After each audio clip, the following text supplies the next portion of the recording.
So ನೀವು ಈಗ start ಮಾಡಿದ್ರೆ ನೀವು KCET ನ ಕ್ರಾಕ್ ಮಾಡಬಹುದಾ? ಈ ಕ್ವಶನ್ ನೀವು ನಮ್ಗೆ ತುಂಬಾ ಸತಿ ಕೇಳಿದಾರೆ ನನ್ನ ಕಮೆಂಟ್ ಸೆಕ್ಷನ್ ಅಲ್ಲಿ. And this is the final video.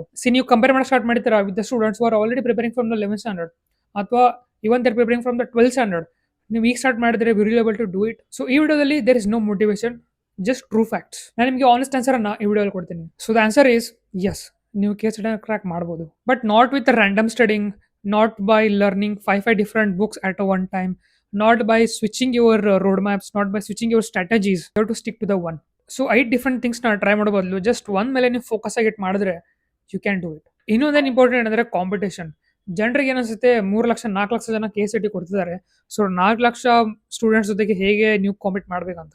But the truth is there is no much competition ಇಲ್ಲವೇ ಅಲ್ಲ. ಹೇಗೆ ಅಂತ ಹೇಳ, most of the students NEET ಅಥವಾ JW ಸ್ಟೂಡೆಂಟ್ಸ್ ಇರ್ತಾರೆ. ಅವ್ರು ನೀಟ್ ಎಕ್ಸಾಮ್ ಬರೀತಾರೆ, ಆದ್ಮೇಲೆ then they will go for the NEET. ಅದಷ್ಟಲ್ಲೇ ತುಂಬಾ ಜನ JW ಮೇನ್ಸ್ಗೆ ಪ್ರಿಪೇರ್ ಆಗ್ತಿರ್ತಾರೆ, ಸೊ ಅವ್ರು ಕೂಡ ಬಿಟ್ಟು ಹೋಗ್ತಾರೆ. And majority of the students just for a reason ಹಂಗೆ ಬರೀತಿರ್ತಾರೆ. ಅವ್ರು ಸೀರಿಯಸ್ಸೇ ಇರಲ್ಲ, ಹಂಗೆ ಏನೋ ಪೇರೆಂಟ್ಸ್ ಹೇಳಿದ್ರು ಬರಿಬೇಕಂತ ಫೋರ್ಸ್ ಮಾಡಿದ್ರು ಬರೀತಿರ್ತಾರೆ ಅಷ್ಟೇ. ಸೊ ಹಂಗೆ ನೋಡಿದ್ರೆ ನಿಮ್ಮ ಆಕ್ಚುಲ್ ಕಾಂಪಿಟೇಷನ್ ಇರೋದು ವಿತ್ 20,000 ಸ್ಟೂಡೆಂಟ್ಸ್ ಅಷ್ಟೇ. ಇವ್ರು 20,000 ಸ್ಟೂಡೆಂಟ್ಸ್ ಜೊತೆಗೆ ನೀವು ಚೆನ್ನಾಗಿ ಕಾಂಪಿಟೇಷನ್ ಮಾಡಿದ್ರೆ ಇದು 1 ತಿಂಗಳಲ್ಲಿ you can easily get within 10K ranking. So ಈ 1 ತಿಂಗಳು ನೀವು ಕನ್ಸಿಸ್ಟೆಂಟ್ ಆಗಿ ಎವ್ರಿ ಡೇ 10 to 12 hours ನೀವು ಸ್ಟಡಿ ಮಾಡಿದ್ರೆ you can easily get it. ಹೌದು, ಇದರಲ್ಲಿ ಹಾರ್ಡ್ ವರ್ಕ್ ತುಂಬಾ ಜಾಸ್ತಿ ಆಗುತ್ತೆ, ಯಾಕಂದ್ರೆ ನೀವು ಈಗ ಸ್ಟಾರ್ಟ್ ಮಾಡ್ತಿದ್ದೀರಾ. You have to put in 12 hours every day. There is no choice for you, ಯಾಕಂದ್ರೆ ಅಲ್ಲಿ consistency will beat the intelligence. So ನೀವೀಗ ಹೇಗೆ ಸ್ಟಾರ್ಟ್ ಮಾಡಬೇಕಂದ್ರೆ the step 1 is don't try to complete everything. So ನಾನು ನನ್ನ ಟೈಮಲ್ಲಿ ಅದೇ ಮಾಡಿದ್ದೆ. ನಾನು ಲಾಸ್ಟ್ 2 months ಅಲ್ಲಿ ನಾನು ಮ್ಯಾಥಮೆಟಿಕ್ಸ್ ಅನ್ನ ಓದಿದ್ದೆ. ಲೈಕ್ 2 years ಮ್ಯಾಥಮೆಟಿಕ್ಸ್ ನಾನು 2 months ಅಲ್ಲಿ ಮಾಡಿದ್ದೆ. ಸೊ ಅದು ಹೇಗೆ ಮಾಡಿದ್ದೆ, and I got around 45 marks out of 60. That's by reading high weightage chapters first. So ನೀವು ಹೈ weightage chapters ನ ಮೊದಲು ಮಾಡಬೇಕು. ಅದರಲ್ಲಿ 12th ಗೆ ತುಂಬಾ ಜಾಸ್ತಿ ಇಂಪಾರ್ಟೆನ್ಸ್ ಕೊಡ್ತಾರೆ KCET ಅಲ್ಲಿ. At least 42 to 45 questions 12th ಇಂದಾನೇ ಬರುತ್ತೆ. ಆಮೇಲೆ ರಿಮೈನಿಂಗ್ 17 ಕ್ವಶನ್ 11th ಇಂದ ಬರುತ್ತೆ. ಸೊ ನೀವು 11th ಸಿಲೆಬಸ್ ಮುಟ್ಲೂ ಇಲ್ಲ, ಅದು ಬಿಟ್ಬಿಟ್ರು ಕೂಡ you can easily get 40 marks. So ಇದೇ ತರ ನೀವು 11th ಸ್ಟ್ಯಾಂಡರ್ಡ್ ಸಿಲೆಬಸ್ ಬಿಟ್ಟರು ಕೂಡ 12th ಅಲ್ಲಿ ಅಷ್ಟೇ ಫೋಕಸ್ ಮಾಡಿದ್ರು ಕೂಡ 40 40 40 for 3 subject it will be 120 marks. ಆಮೇಲೆ ನಾನು ಅಸ್ಯೂಮ್ ಮಾಡ್ತಾ ಇದ್ದೀನಿ ನಿಮ್ದು ಬೋರ್ಡ್ಸ್ ಅಲ್ಲಿ 90ಗಿಂತಲೂ ಜಾಸ್ತಿ ಪರ್ಸೆಂಟೇಜ್ ಬಂದಿದೆ ಅಂತ.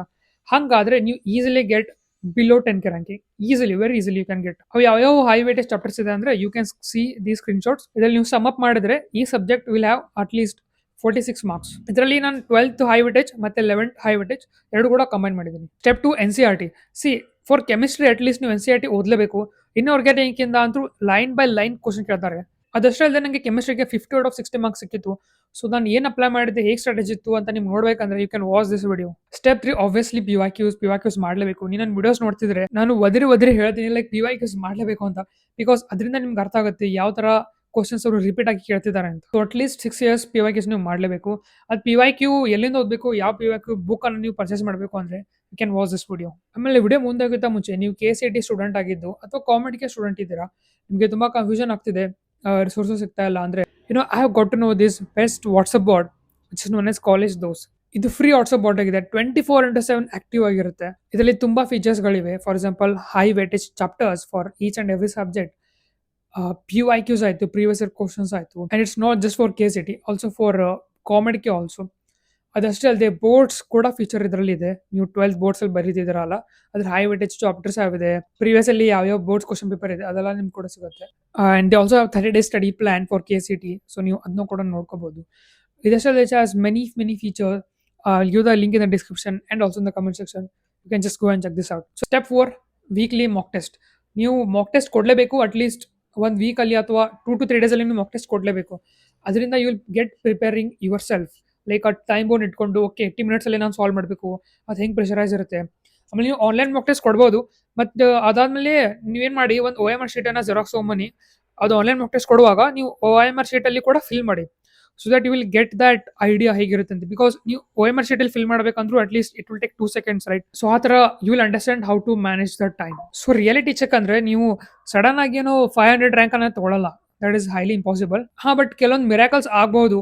ಬಟ್ ದ ಪ್ರಾಕ್ಟಿಕಲ್ ವೇ ಅಂದ್ರೆ ನೀವು 10K ಒಳಗಡೆ ರ್ಯಾಂಕ್ ತೊಗೊಂಡ್ಬರ್ಬೋದು. ಸೊ ಈ ಟೈಮಲ್ಲಿ ತುಂಬಾ ಸ್ಟೂಡೆಂಟ್ಸ್ ಫೇಲ್ ಆಗ್ತಾರೆ, because what they think is ಅವ್ರು ಫಸ್ಟ್ ಓವರ್ ಥಿಂಕ್ ಮಾಡ್ತಾರೆ, ಸೆಕೆಂಡ್ ಅಂಡರ್ ಕಾನ್ಫಿಡೆಂಟ್ ಆಗಿರ್ತಾರೆ, ಅವ್ರ ಮೇಲೆ ಬಿಲೀವೇ ಮಾಡಲ್ಲ ಆಗುತ್ತೆ ಅಂತ. They don't solve enough questions, PYQs ಮಾಡಲ್ಲ, ಹೈ ವೇಟೇಜ್ ಚಾಪ್ಟರ್ಸ್ ಮಾಡಲ್ಲ, ರ್ಯಾಂಡಮ್ ಆಗಿ ಸಿಲೆಬಸ್ ಕಂಪ್ಲೀಟ್ ಮಾಡೋದ್ರಲ್ಲಿ ಟೈಮ್ ವೇಸ್ಟ್ ಮಾಡ್ಬಿಡ್ತಾರೆ. ಸೊ ಹೀಗೆಲ್ಲ ಮಾಡಕ್ ಹೋಗಬೇಡಿ. ನಾನು ಹೇಳಿದ ಮಾತು ಕೇಳಿ, ನಾನು ಏನೇ ಸ್ಟೆಪ್ಸ್ ಹೇಳಿದ್ನಲ್ಲ ಅದನ್ನ ಈಸಿಲಿಯಾಗಿ ಫಾಲೋ ಮಾಡಿ. I myself got 1409 rank in KCET.